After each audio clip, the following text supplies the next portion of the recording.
When Imam Ali became Khalifa, he decided to remove Muawiyah immediately, notwithstanding Muawiyah's strong base of support. At that time, Muawiyah had been the governor of Syria, Palestine, and Jordan for 17 years. Muawiyah became defiant. He refused to obey Ali's orders. Brazen and unabashed, he even declined to recognize Ali or give allegiance of loyalty to him.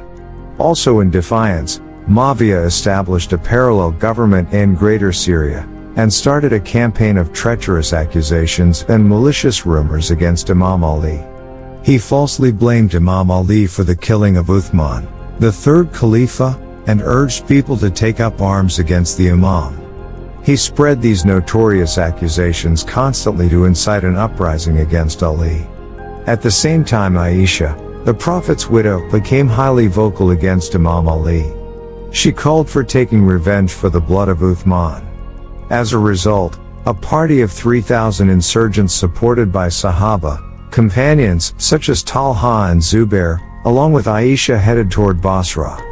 The insurgents, upon reaching Basra, clashed with the local authorities and finally occupied a portion of Basra. Soon after the occupation, these insurgents spread a reign of terror among the people, killing no less than 600 local Muslims, pilfering the treasury and stealing the arms supplies of the armory.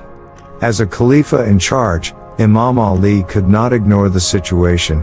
He had to act and restore peace and order. He ordered his forces to proceed to Basra. As the Imam's forces reached near Basra, Imam Ali tried to persuade the insurgents led by Ayesha, Zubair and Talha to change their minds and avoid confrontation, but he did not succeed. A battle broke out, though Zubair elected not to fight. Talha was wounded, then bled to death. Thousands of people lost their lives.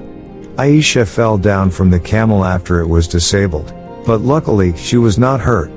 Imam Ali asked Muhammad ibn Abu Bakr, Ayesha's brother, to take Ayesha to Basra for a few days, and from there to escort her to Medina with full honor and dignity. Upon leaving Basra, al-Hassan and al-Hussein accompanied the Prophet's widow for some distance before bidding her farewell. Imam Ali stayed in Basra for a few weeks to restore law and order. He compensated for the dead, and decided to forgive and absolve all who fought against him, exactly as the Prophet, peace be upon him, had done when he triumphed over Mecca 40 years earlier.